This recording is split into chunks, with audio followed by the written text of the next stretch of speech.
వేసవి కాలంలో చల్లని కమ్మని మజ్జిగని చేసేసుకుందామా ఫ్రెండ్స్. మరి హాయ్, హలో, నమస్తే. అందరూ ఎలాగున్నారు ఫ్రెండ్స్? బాగున్నారా? నేను కూడా చాలా బాగున్నాను. మీ అందరూ బాగాలి మనస్ఫూర్తి కోరుకుంటున్నాను. ఏం చేస్తున్నారు ఫ్రెండ్స్? బ్రేక్ఫాస్ట్ అయిపోయిందా? మరి ఏం చేస్తున్నారు? ఎండలు ఎక్కువ అయిపోయినాయి కదా, ఎక్కడికన్నా వెళ్ళాలన్నా వడదెబ్బ అని చెప్పేసి భయపడిపోతూ ఉంటాం. అలా వడదెబ్బ తగలకుండా కమ్మని మజ్జిగ అండి.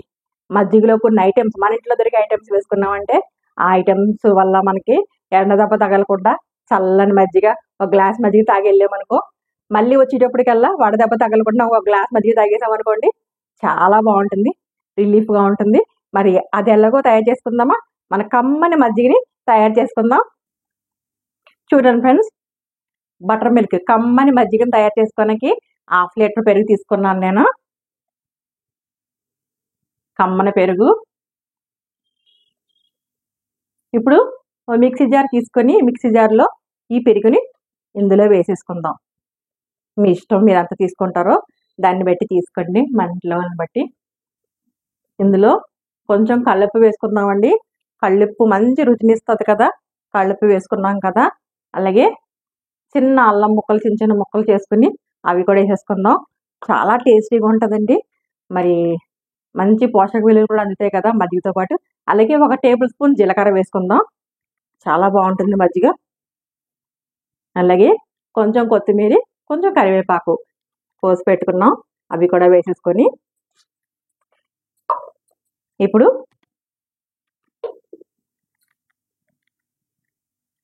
కూలింగ్ వాటర్ వేసుకుందాం. కూలింగ్ వాటర్ వేసుకొని మనకి ఎన్ని కావాలో అన్ని కూలింగ్ వాటర్ వేసుకొని మజ్జిగ చేసేసుకుందాం. మిక్సీ పట్టేస్తానండి. ఇప్పుడు మిక్సీ పట్టి చూపిస్తాను మరి మీకు. ఇదిగోనండి, మజ్జిగ మిక్సీ పట్టేసుకున్నాం. చాలా హెల్దీ కూడా ఇలాగా, ఎందుకంటే ఇందులో మనం కొత్తిమీర, కరివేపాకు అన్నీ వేసుకున్నాం కదా. ఇదిగో మనం నిమ్మ చెక్క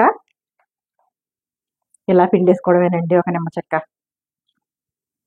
పిండేసుకుని ఇలా కలుపుకుందాం. కలుపుకొని ఇప్పుడు డిష్ అవుట్ చేసేసుకుందాం. ఇప్పుడు గ్లాసెస్లోకి మజ్జిగ వేసేసుకుందామండి. మన కమ్మని మజ్జిగ వడదెబ్బ తగలకుండా రక్షణ ఇస్తుంది. అలాగే మనం అన్నీ ఇందులో మన ఇంట్లో దొరికి వేసుకున్నాం కదా, జీలకర్ర, కరివేపాకు, అల్లం, అవి కూడా చాలా రక్షణ ఇస్తుంది కదా. ఇదిగో ఇలా చేసుకున్న మజ్జిగలో మనం ఏం చేయాలంటే ఐస్ క్యూబ్స్, చల్లగా తాగాలి కదా, ఐస్ క్యూబ్స్ వేసేసుకుందాం. అంతేనండి, మన కమ్మని మజ్జిగ రెడీ అయిపోయింది. తాగేయడమే కదా. ఇప్పుడు మరి చేశాక కమ్మని మజ్జిగ, మరి ఎప్పుడు చేసుకున్న మజ్జిగ కాకుండా ఇలా చేసుకున్నట్టయితే కనుక ఇందులో కొత్తిమీర, కరివేపాకు, అలాగే జీలకర్ర వేసుకున్న అల్లం కూడాను వడదెబ్బ నుంచి మనకి రక్షణ కల్పిస్తుంది. హ్యాపీగా తాగేయచ్చు కదా. అంతకన్నా ముందు ఫస్ట్ టైం కనుక నా ఛానల్ చూసినట్టయితే లైక్ చేయండి, షేర్ చేయండి, సబ్స్క్రైబ్ చేసుకోండి ఫ్రెండ్స్. పక్కనున్న బెల్ సింబల్ టచ్ చేయండి, ఆల్ అని వస్తుంది. ఆల్ కూడా టచ్ చేసినట్టయితే నేను పెట్టిన ప్రతి వీడియో నోటిఫికేషన్ రూపంలో వస్తుంది. మరి మజ్జిగ చేశాక తాగి చూపించాలి కదండి. నాకు తెలుసు చాలా టేస్టీగా ఉంటుంది, మరి తాగి చూపిస్తాను. మరి ఇలా చేసుకున్నట్టయితే కనుక చాలా ఆరోగ్యం కదండి. ఇదిగోండి మరి, బా చాలా బాగుందండి, సూపర్ టేస్ట్ వచ్చింది, సూపర్గా ఉంది. ఆ జీలకర్ర వేసుకున్నాం కదా, జీలకర్ర ఫ్లేవర్, కొత్తిమీర, కరివేపాకు మంచిగా తెలుస్తుంది. అలాగే చల్లదనాన్ని ఇస్తుంది, ఆరోగ్యానికి ఆరోగ్యం కదా. మరి మీరు కూడా ఇలాగే తయారు చేసేసుకోండి. మరి ఒక రెసిపీతో మీ ముందుకు వస్తాను. మరి అంతవరకు bye bye friends. Thank you so much friends.